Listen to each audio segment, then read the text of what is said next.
There are lands in this world where the breath of the earth is fire, where stone is not born of mountain, but of flame, where the sea kisses the shore with lips of salt, but the land answers with heat, with smoke, with trembling, where fire and water dance, not in opposition, but in a sacred, endless ritual.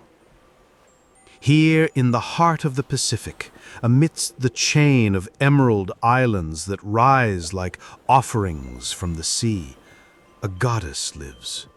She does not dwell in temples of carved stone. Her temple is the volcano. Her altar is the open mouth of the earth. Her name is whispered through plumes of smoke and in the crackling hush of cooled lava. Pele. She is not remembered. She is known. Because Pele does not sleep in the pages of myth. She breathes. She waits beneath the crust, humming in the deep. And sometimes she rises, in passion, in fury, in longing. Long before the ships came with white sails and foreign gods, before names like Hawaii and Big Island were spoken in distant tongues, there were stories, older than written word, told in chants and carried in bones. The people of these islands did not see themselves as rulers of the earth, but as its children. The wind was an ancestor, the rain a sibling, the sea a mother. And the volcano, she was the heart, the molten pulse of creation, destruction, rebirth. She was divine. This ancient worldview did not draw lines between spirit and stone. The sacred was everywhere, especially where it burned. Pele was not just goddess of fire, she was fire. The essence of combustion, of desire uncontained. She took lovers the way fire takes forest, completely, without apology. She sculpted the land the way lust sculpts breath, rising, urgent, molten. She did not ask permission. She did not seek forgiveness. She burned. And where she moved, islands bloomed behind her, cooled and black and glistening with new life. It is said that she came from Kahiki, a land beyond the sea, riding waves of smoke and starlight, fleeing, searching, desiring. The stories differ, but one truth remains. She arrived not gently, but with fire licking the horizon, with the sky blushing red. She came as a lover arrives at midnight, heart pounding, scent of salt on her skin, restless and ready, and the land trembled in answer.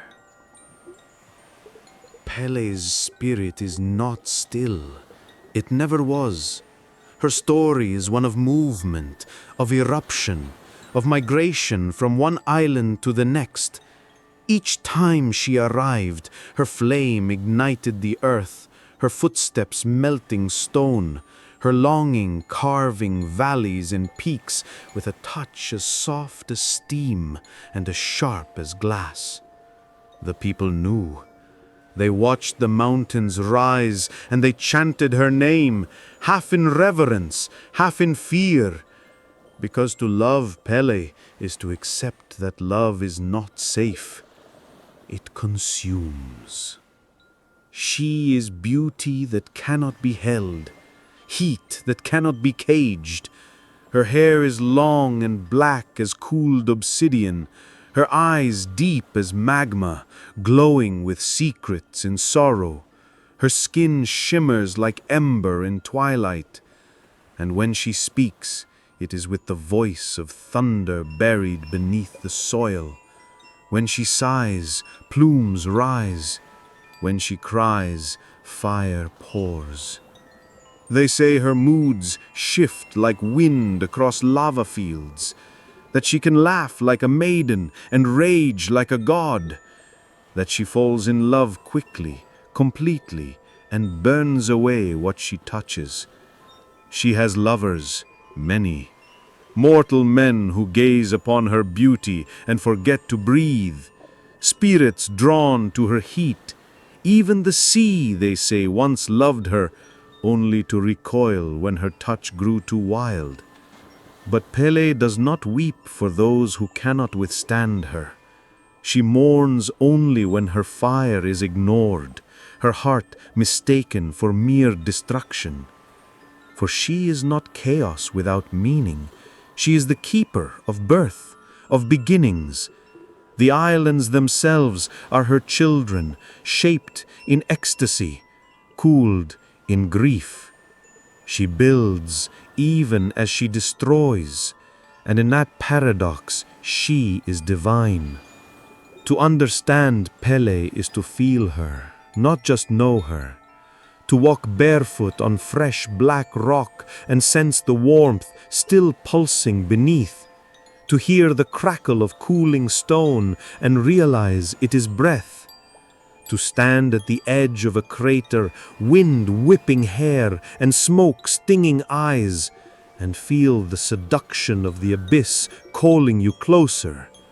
Not to fall, but to merge, to dissolve in heat and memory. There is a sacredness to her that is not gentle, but honest. She does not hide her fire behind veils.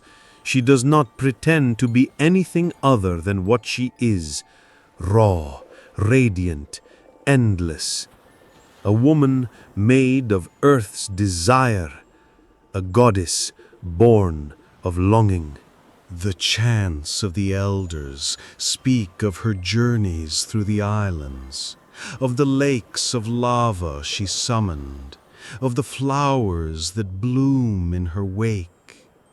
They say her footprints are etched in stone, her tears turned to glass, that her presence is not just felt, it is inhaled. She lives in the soil, in the plumes, in the heat rising from cracks in the earth, even now. Modern tongues may call her myth, but the ground knows better. It shifts when she stirs, it warms when she dreams. Tourists point at red rivers and call them eruptions. But the people who still listen, who still chant, they call it what it is, her dance. Pele does not sleep, she dreams. She does not destroy, she transforms. She does not whisper, she roars. And even in silence, her warmth lingers on the skin like a lover's last touch. And oh, how she loves! Not like mortals do, not with conditions or restraint, but with the fury of stars collapsing into birth, with the ache of tides that never stop reaching, with the moan of mountains splitting open to reveal the fire beneath. Her story, then, is not one of conquest, but of connection. Fire to stone, woman to world, flesh to flame. She is every burning glance that leaves the heart raw, every forbidden touch that ignites the soul. She is the embodiment of wanting, unfiltered, unapologetic, eternal. And those who tell her story with care, those who dare speak her name with reverence, know this: she is not to be summoned lightly. She does not appear to those who seek only spectacle. She comes to those who ache, who yearn, who stand in silence at the edge of creation and feel the tremor in their bones respond to hers. This is not just myth, this is invocation. So listen. Feel the heat rise from the ground. Let your breath quicken. She is near. Pele, the goddess of fire, of creation and desire, awakens not just in the mountain, but in you. Her story begins now. They say the first thing you notice about Pele is her eyes. Not their color, though some describe them as obsidian pools lit from within, others as burning embers beneath twilight lashes, but their depth. They do not simply look at you, they unmake you. Like fire strips bark from wood, her gaze peels back the surface, exposing what lies buried beneath. Your fears, your hungers, your secret aches. No soul leaves her sight untouched. She is a goddess, yes, but not in the polished image of distant holiness. She is divine in the way the sea is divine, primal, moody, endlessly shifting. She walks the line between seduction and destruction, beauty and terror. Her presence is not adorned in robes or gold, but in flowing black hair that ripples like cool lava, skin that gleams with the shimmer of hot stone kissed by rain, and a voice that echoes with both lullaby and thunder. To see Pele is to feel the heat gather beneath your skin. To stand near her is to wonder whether it is the earth or your heart that trembles. Her body holds the language of flame, fluid, consuming, and ever moving. She does not speak much, but when she does, her words carry the weight of mountains. Every syllable is a command, a seduction, a prophecy. There is no space for lies in her voice. But Pele is more than fire.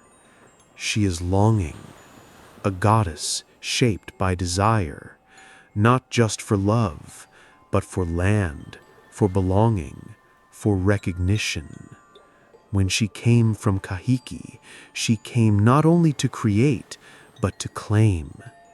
Every island she touched bore her signature. Every crater was a kiss.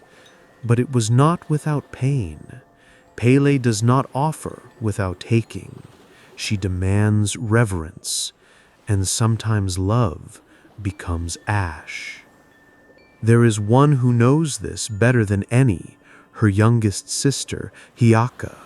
Born from an egg Pele carried across the sea, tucked close to her fiery breast. Hiaka is the cool after the burn, the green after the blaze. She dances among ferns and forests, her fingers trailing blossoms in her wake. Where Pele scorches, Hiaka soothes. Where Pele erupts, Hiaka sings. They are sisters, yes, but more. Mirror and shadow, balance and challenge.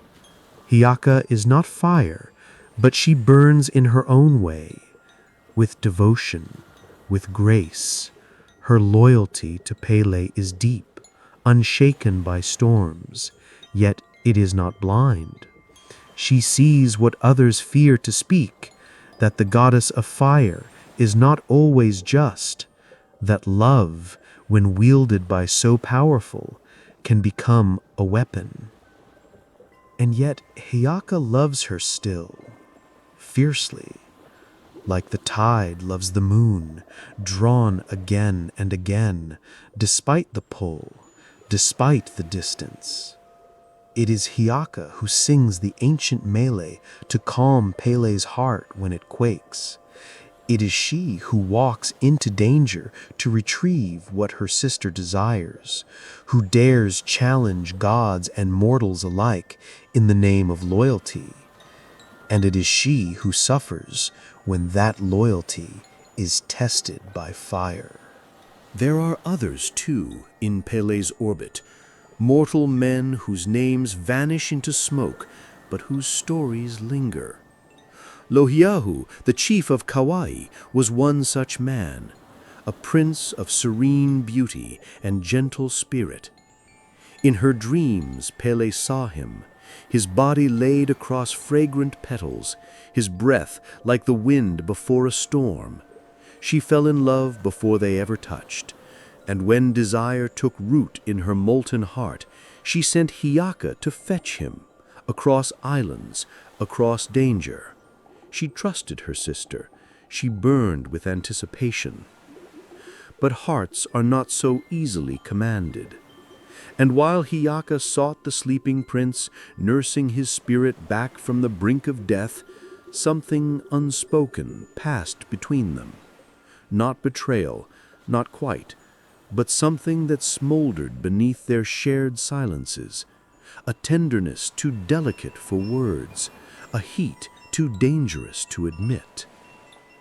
When Pele saw them return together, Lohiau restored, Hiaka quiet, her fury ignited. The flame she wielded turned inward, twisted by jealousy, by doubt. She could not bear the image of her beloved in another's gaze. In a moment of wrath, she buried the forest Hiaka cherished, turned it to cinders. Love, when wielded by flame, is never gentle. Hiaka wept, not for herself, but for the sacred grove, for the trust shattered, for the way desire devours even the purest bonds.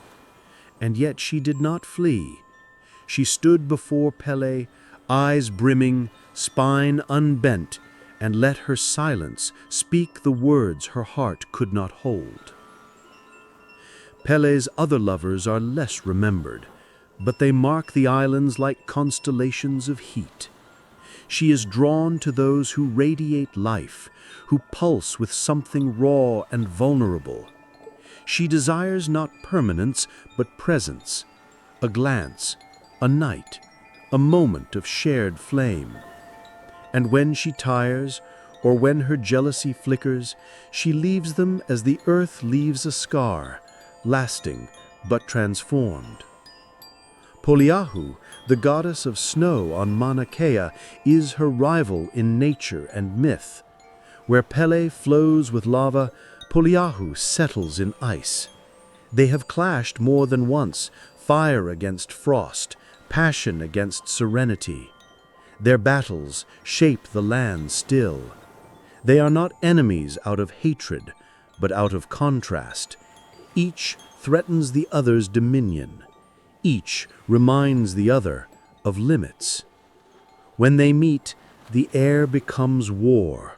Snow melts into steam, lava hardens beneath frost. The island groans beneath their touch. There is, perhaps, a twisted affection between them, an understanding that only opposites can share. But affection does not prevent disaster. And when Pele's fury peaks, not even snow can quiet her blaze. And yet she is not cruel without reason. There is ache beneath her temper. There is yearning beneath her rage. She is lonely. For all her lovers, all her beauty, all her power, Pele walks the ridges of volcanoes alone. She listens to the ocean crash against her shores and wonders if any will ever stay, if any will ever love her and survive her. She watches mortals pray to her with offerings of flowers and chant her name in fear and awe. But rarely do they see her as she is, a woman of flame, longing for touch, for understanding. She is worshipped, but not known, and she burns all the more for it. Her sisters, like Namaka, the sea goddess who once drove her from home, exist as both past and wound. Namaka, with her tides of vengeance, is the reason Pele fled Kahiki. Their rivalry split the heavens, shattered islands, love turned sour, sisters turned enemies. It is a memory Pele cannot erase. The first time love scorched her, not with passion, but with pain. And so she carves herself into the earth, again and again, each eruption a plea, each lava flow a letter. She writes herself in magma, in obsidian, in smoke, hoping someone will read her, hoping someone will answer. Pele is not simply a goddess of volcanoes. She is the divine embodiment of all that cannot be tamed. She is the fire behind closed eyes, the hunger that makes us brave, the pain that proves we loved. To meet her is to lose something, certainty, fear, illusion. But in that loss, something else is born, a new land, a new self, a heart reshaped by heat. These are her people, her lovers, her rivals, her family. They orbit her like moons around flame, drawn and scorched, lit and changed.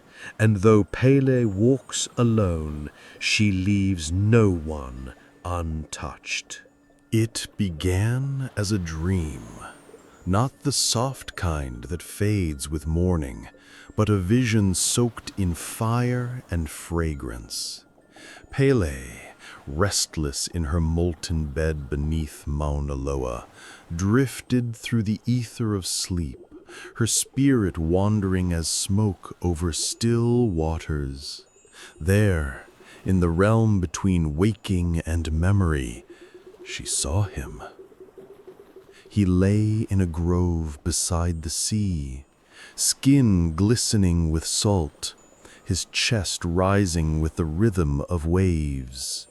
Flowers clung to his body like whispers, and his face carried the softness of rain and the weight of old songs.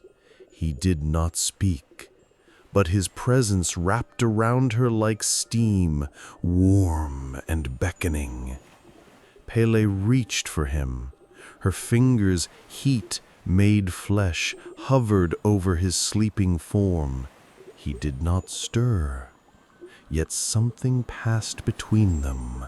A pull, a recognition, a hunger too ancient for words.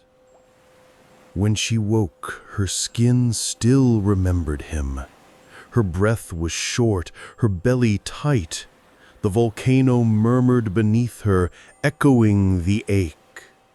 Creation stirred in her hips, in her spine. She needed him, not just as mortals need, but as fire needs air. Not just for pleasure, but for completion. His name came to her on the wind, Lo'iau, a chief from the distant island of Kauai, mortal, beautiful, sleeping in death's shadow. She sent for him, but not herself, never herself, not yet. Pele turned to Hihaka, her dearest sister, her trusted shadow, and asked the impossible. Cross the islands, find him, and bring him to me. Wake him with your chant, guide him to my side. She promised the forest's safety, the sacred lehua groves that Hihaka loved. In return, she asked for faith, obedience, devotion. Hihaka bowed, not out of fear, but out of love.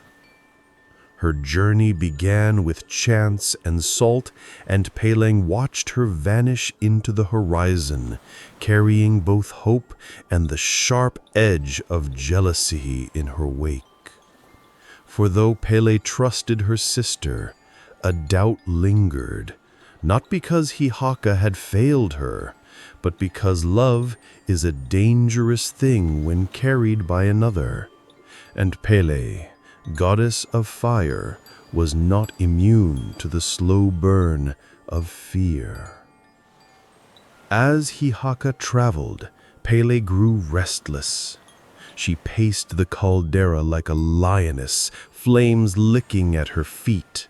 Her thoughts circled Loiao's lips, his silence, the imagined weight of his body beside hers. She dreamed of him waking, seeing her, surrendering to the heat in her gaze. But with each passing day, another fear grew. What if Hihaka, gentle Hihaka, touched what was not hers? What if the prince, soft with rebirth, saw in the cool sister a safer flame? Desire became torment.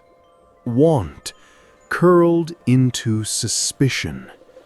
The volcano groaned beneath her, each tremor a heartbeat of restrained fury.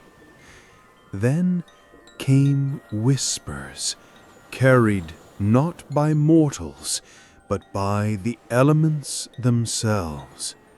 Winds that changed direction, flowers that bloomed out of season, dreams that turned to ash.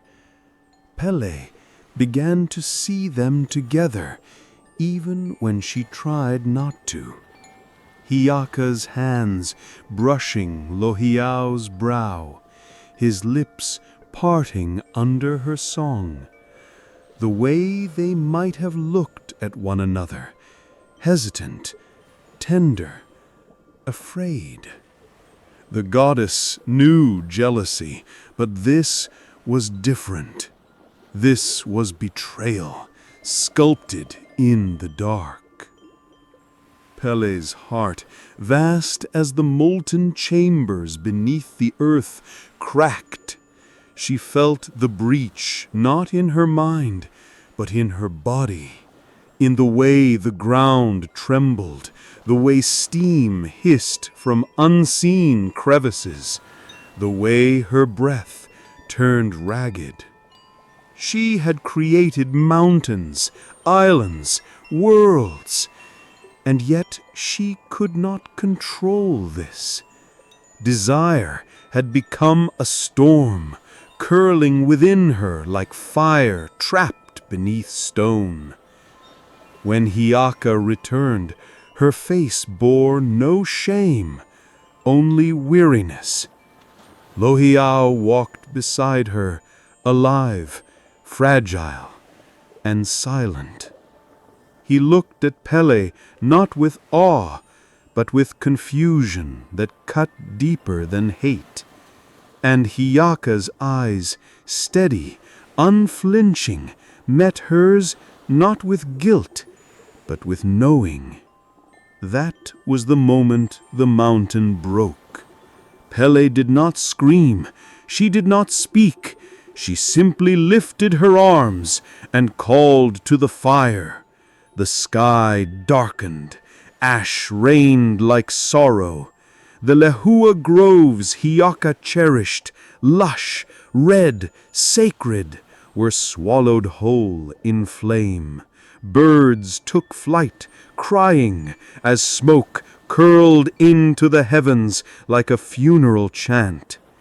It was not punishment, it was pain.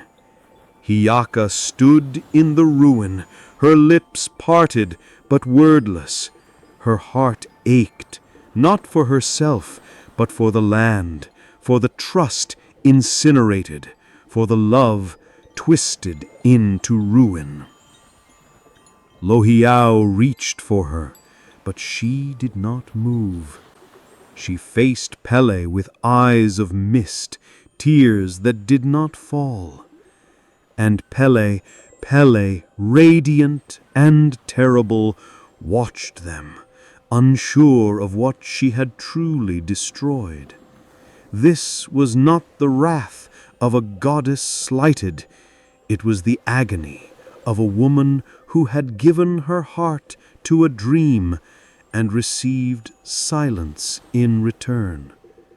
She had wanted Lohiau not as a possession, but as a mirror, someone to reflect her longing, her heat, her endless becoming. She had wanted to be seen not as a volcano, but as a woman, desired, yes, but also understood, not worshipped, not feared, simply loved. But what she received instead was distance, quiet, a bond between her sister and her lover she could not name, but could not ignore. It made her feel human, and that perhaps was the cruelest wound. The volcano cooled, smoke thinned, silence returned. Yet within her the fire continued, not a rage, but a slow, constant burn. She had tasted longing, and it did not fade. She had given voice to want, and it had come back as ash. The tension between creation and control, desire and devotion, pulsed through her veins like magma beneath skin. Volcanoes are not born angry. They are born waiting. And Pele was waiting still, for a love that would not flinch from her heat, for a heart that would not melt or run, for someone who would stand close enough to feel her fire and not burn. But perhaps such a soul did not exist. Perhaps fire is destined to consume. Or perhaps, just perhaps, there was still more to erupt. Because even in the stillness, even in the after, Pele's desire had not cooled. It simmered, steady and sensual beneath her ribs. It curled in her belly. It whispered in her dreams.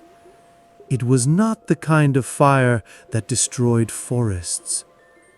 It was the kind that lit candles, the kind that warmed hands, the kind that made mortals close their eyes in the dark, breathless and undone, the kind of fire that waits for a touch, a word, a kiss. And in that tension, in the ache between ruin and resurrection, Pele's story smoldered on. Night cloaked the mountain like a lover, heavy and intimate. The stars trembled behind a veil of smoke, and the wind no longer danced. It watched, held breath, waited. Pele stood at the rim of the crater, her body pulsing with molten rhythm. Beneath her feet the earth throbbed, slow, steady, like a heartbeat straining against its cage. The air was thick with promise, scented with salt, ash, and something older, something sacred. Her hair, wild as flame, moved not with the wind, but with the heat rising from below. Her skin shimmered, slick with sweat, divine in its gleam. Loihiau stood at a distance, not because he feared her, but because he did not know how close was safe. She turned, eyes burning gold. "I did not call you to beg," she said. Her voice was smoke and silk, threaded with something fragile. "I brought you back from death, Loihiau, not for silence, not to be watched like a storm. Do you fear me?" His answer was soft, but steady. "I fear what I do not understand." "And what is it that you do not understand?" she asked, stepping closer. "You," he breathed. The crater lit from within. A low roar unfurled from the deep, as if the mountain itself exhaled. A pulse of red light swept across the sky, casting them in hues of blood and fire. Pele closed her eyes, and the earth answered her longing. Heat rose like a lover's hand, brushing her thighs, her belly, her throat. She reached for him, not with demand, but with need. "I burn," she whispered, "and it is not rage, it is not vengeance, it is love, Loihiau. Not the soft kind, not the gentle kind, but the kind that leaves nothing untouched. I do not know how to love quietly." He took her hand. It was warm, warmer than flesh should be, alive with something more than blood. His breath caught. "I died," he said, "and still I did not forget the way your name tasted on my lips." She stepped closer, chest against his, heat between them like breath. "I am not safe," she murmured. "I am not still. I don't want still. I want real." And then there was no distance. Their mouths met, not as a meeting of skin, but as a surrender of flame. Her lips burned with hunger, sweet, terrible hunger. His tongue tasted of sea and soil. The wind rose, furious and desperate, and the earth began to shake. Beneath them, the crater glowed red. Lava surged like desire unbound, spilling over edges, lighting the night with pulsing veins of fire. The world shuddered as if echoing her heartbeat. The air cracked open, thunderless but vast, and the first rivulet of magma broke the surface, slick and slow like sweat down a lover's spine. Pele moaned into his mouth, a sound that was not human, not divine, but pure, elemental. She clutched at his back, her fingers searing symbols into his skin. He did not flinch. He welcomed it. This was not a mortal coupling. This was volcano and sea, fire and flesh. She kissed him like the land kisses the ocean in a storm, hungry, endless, aching. He held her as if anchoring the sky itself. And the mountain erupted, not violently, but with ecstasy. The lava burst upward in ribbons of gold and crimson, lighting the night like a second sun. Ash lifted into the heavens, swirling around them like petals caught in prayer. The sound was deafening, but neither heard it. They were the center of it all, the eye of the flame. his body pressed to hers, hers alight with need and godhood. She cried out, a sound that was not human, not divine, but pure, elemental. She clutched at his back, her fingers searing symbols into his skin. He did not flinch. He welcomed it. His hands roamed her back, her hips, her ribs. Each touch left trails of smoke. Her nails scraped his chest, drawing blood that sizzled on contact.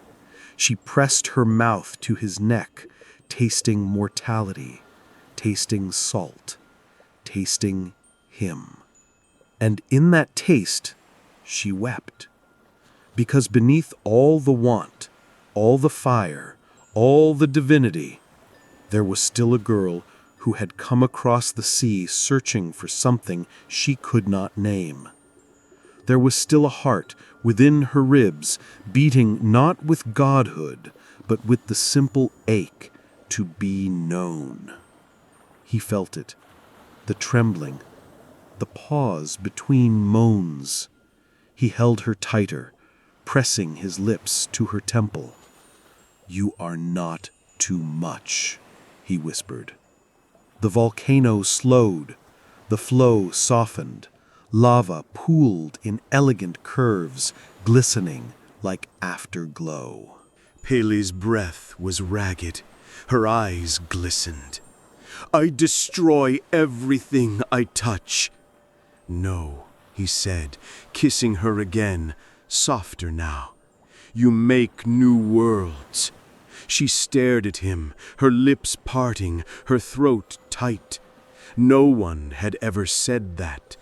Not Namaka, not Hiaka, not any of the lovers who came before. They had worshipped her, yes, feared her, desired her, but none had seen her after the fire. None had stayed until now. The heat began to ease. The land, freshly made, cooled in places. The lava still moved, but slower, like a lover catching breath. The smoke thinned, and for the first time in what felt like eternity, stars shone freely overhead. Pele pressed her forehead to his. "This moment," she said, "is all I ever wanted. To burn and be held." He cupped her face, thumbs brushing tears she had not realized she'd cried. They sizzled against his skin, but he did not pull away. "I would walk through flame if it meant feeling this again." A gust of wind passed between them, gentle, warm, as if the island itself exhaled. They sat on the cooling rock, bodies still entwined, steam curled around them, tender as a blanket. The world felt quiet now, not in absence, but in reverence. It was not the end of pain, not the undoing of all the past, but it was something sacred. A moment of union, of surrender, of creation. The goddess who had been chased from her home, who had carved mountains in her ache, who had scorched forest and bone, had finally found a touch that did not flee. And the land, her body, her echo, her voice, responded. It pulsed not in rage, but in pleasure.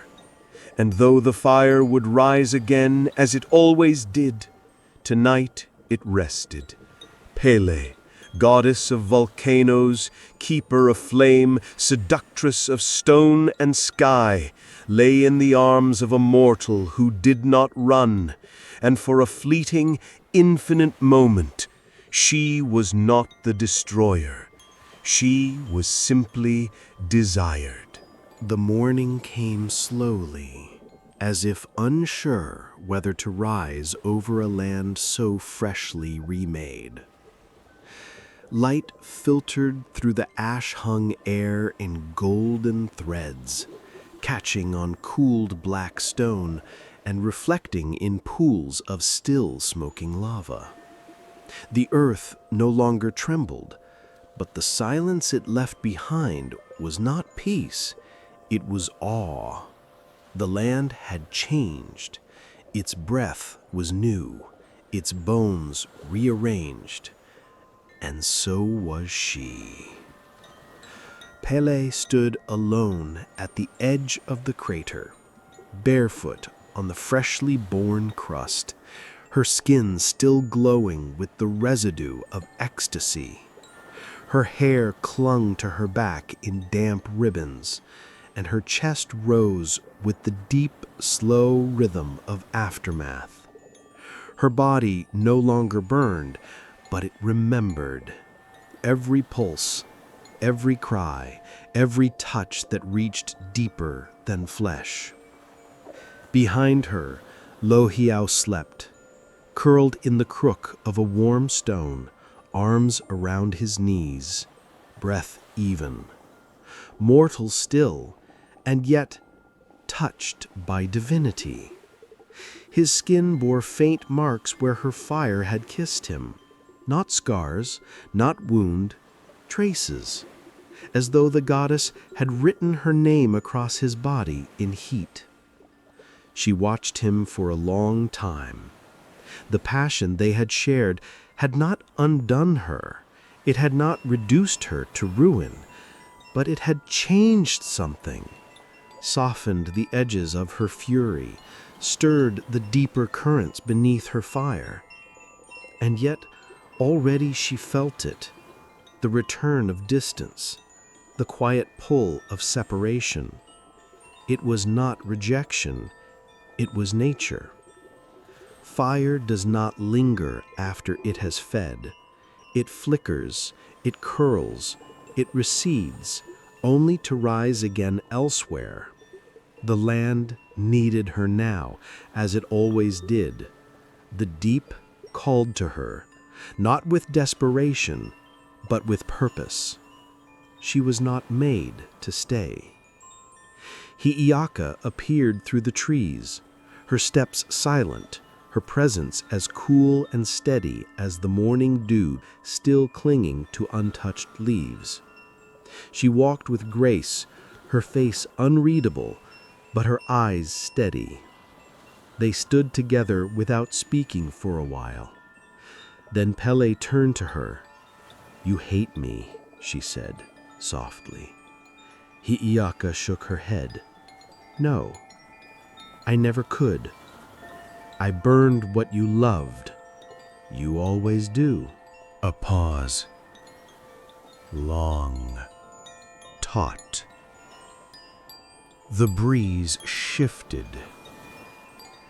"I could not bear the thought of him loving you," Pele whispered, voice catching.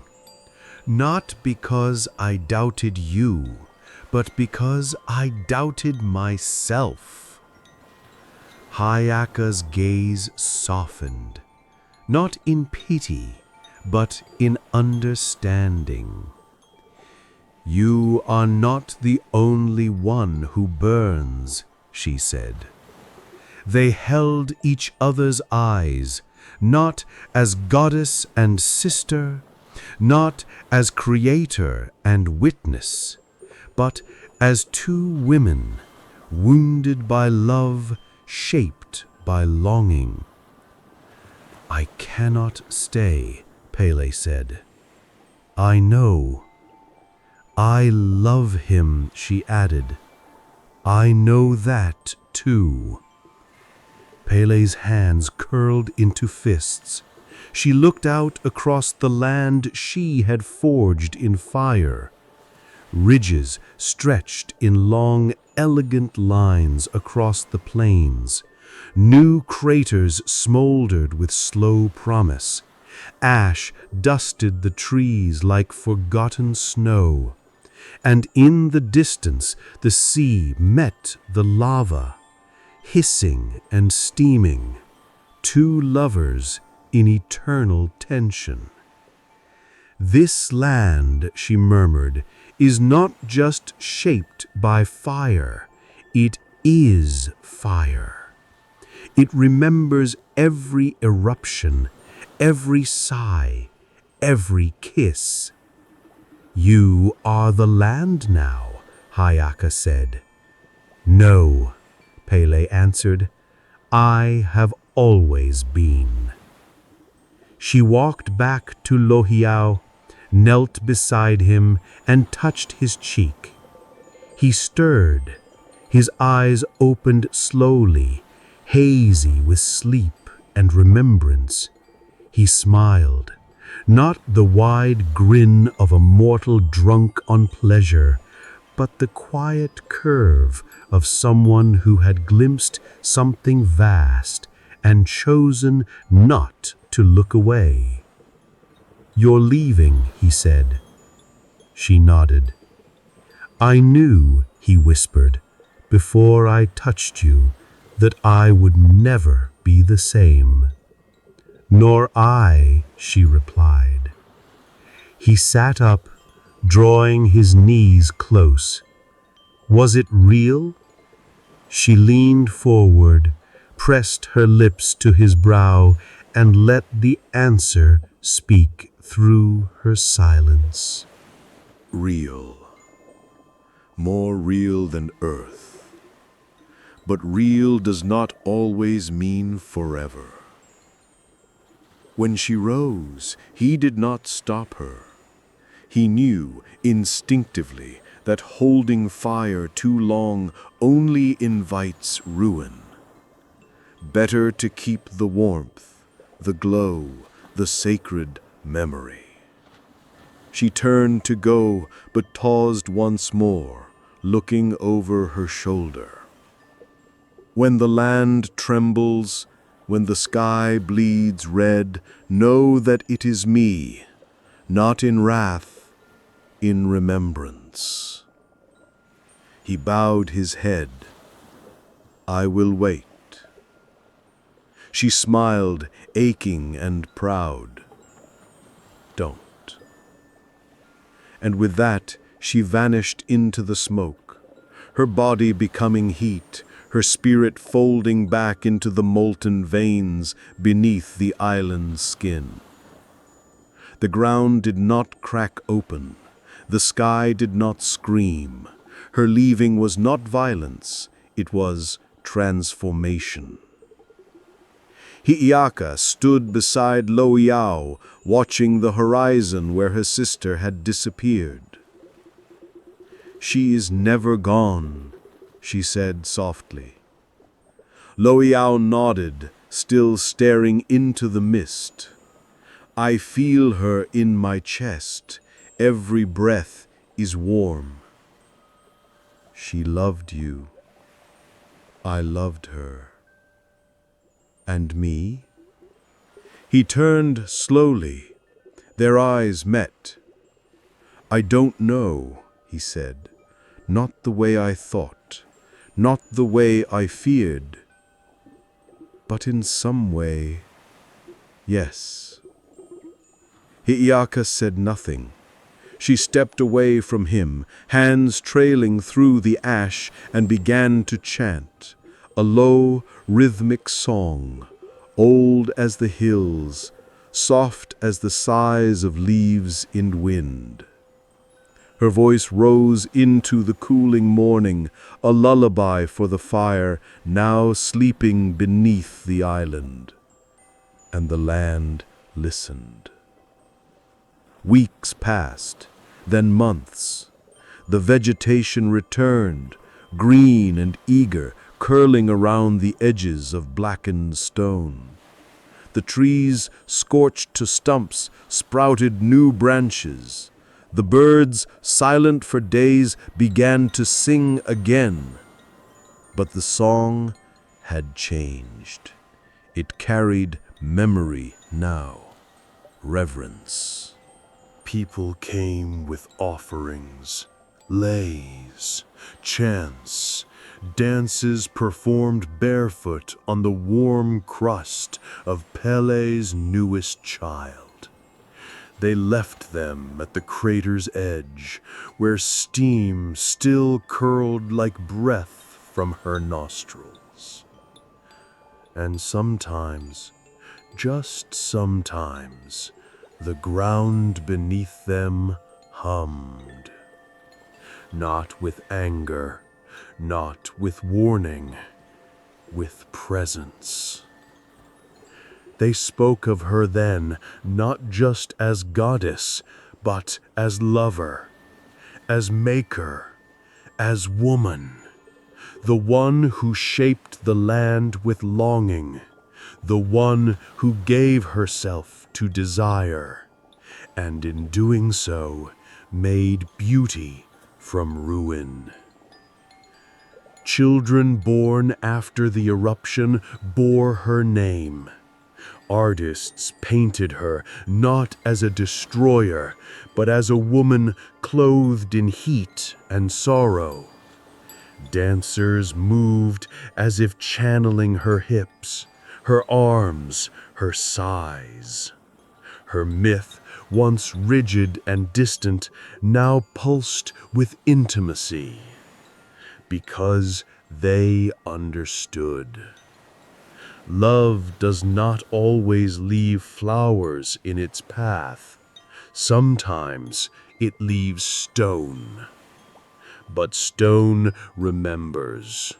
Stone endures. And fire never truly dies. It waits beneath. It watches. It dreams. And when it rises again, it does not ask permission. It claims. Pele is not a goddess of balance. She is not tame. She is not kind. She is honest. She loves with her whole being. She devours. She creates.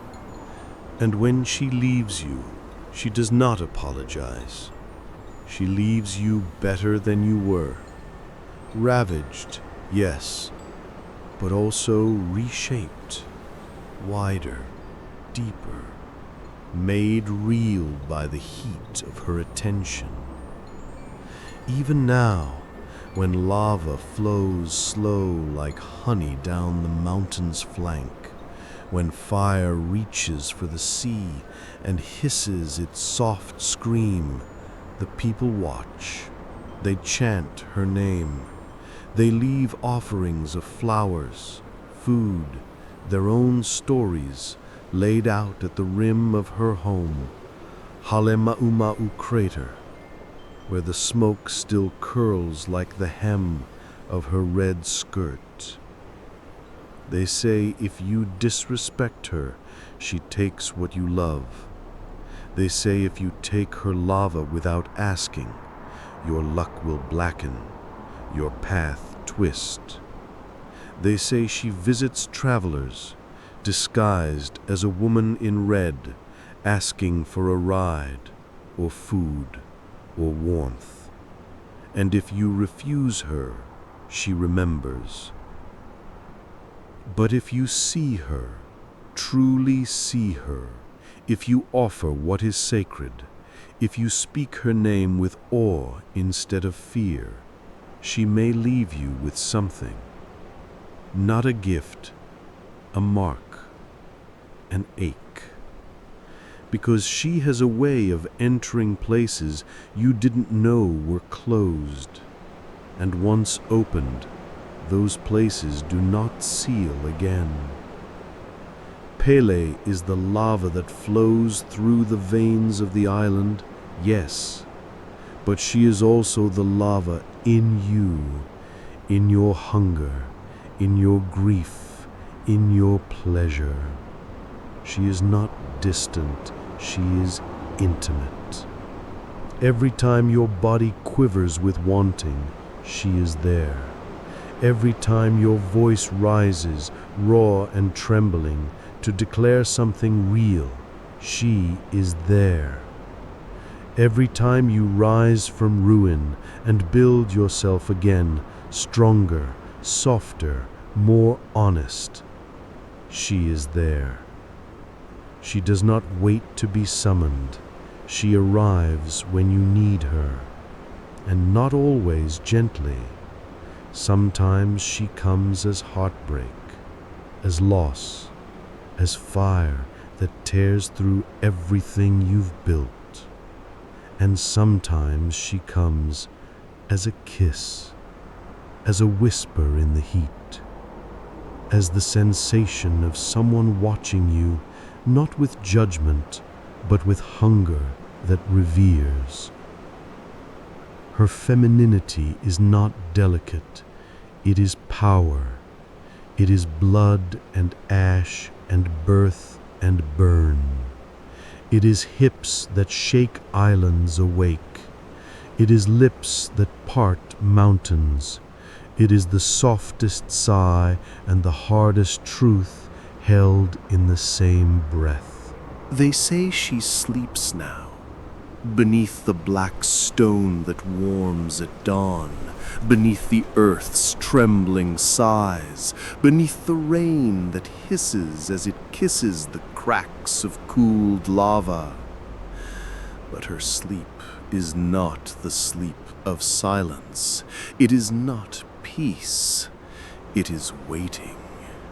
Because Pele does not die, she withdraws, she gathers, she coils herself into the folds of molten memory, her body becoming heat, her thoughts flowing with magma, her breath curled into steam that rises from the lips of craters and the clefts of ridges.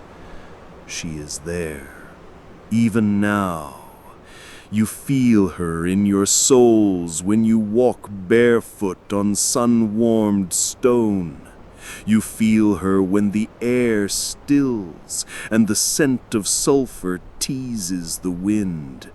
You feel her in your chest in those moments of longing that arrive without invitation, those nights when your skin aches for something you cannot name, something wild, something holy, something that would burn you alive just to know you completely. She is that something. Pele is the fire that does not ask if it may enter.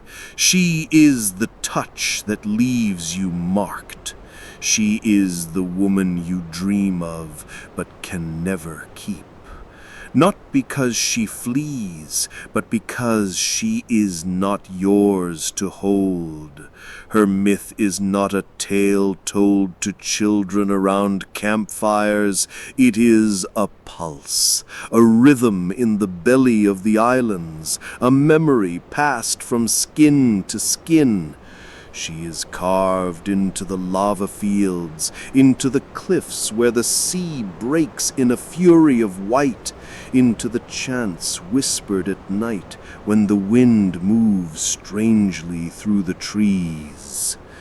There is something sacred about a woman who cannot be contained, something terrifying, something necessary, because it is through her that the land becomes, through her that new worlds rise from ash, through her that even destruction becomes beautiful.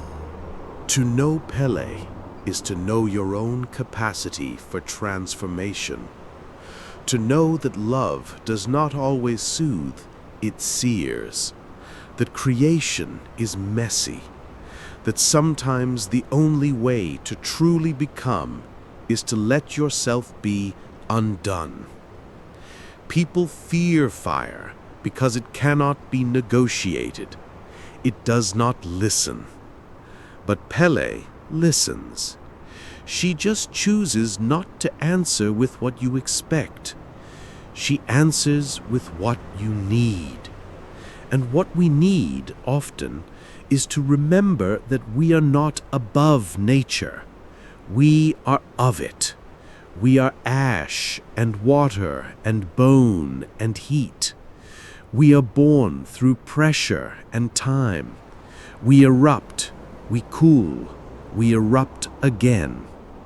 Pele is not gone. She never left. She is beneath you, beside you, within you. She is in the voice that says, "Leave him," in the breath that says, "Touch her," in the pain that says, "Change everything," in the moment you choose not safety, but truth. When the sky turns red over Kilauea, when tourists lift their phones to capture the spectacle, they do not understand what they are seeing, but the old ones do. The dancers, the chanters, the mothers with soot under their fingernails. They do not watch, they bow, because they know this is not geology, this is not science, this is her. Still moving, still loving, still burning. There are stories, even now, of her footsteps leaving no prints but steam, of her laughter echoing in the midnight air just before an eruption, of dreams soaked in firelight and sweat, where a woman with hair like obsidian braids herself into your limbs and leaves you gasping when you wake. She is myth, yes, but more than that, she is memory, and more than memory, she is invitation. To feel more, to burn deeper, to be unashamed of the way you hunger. Pele is not the goddess you pray to for mercy. She is the one you call when you're ready to live, when you're ready to throw yourself into the flame of your own becoming, to dance on the edge of what you thought you could handle, to let go of pretending, to scream, to touch, to rise. She is the molten voice that says, "Let it all burn. What remains is you." And you will love what's left, because what's left is honest. What's left is holy. What's left is lava. And it moves, and it breathes, and it lives, just like her.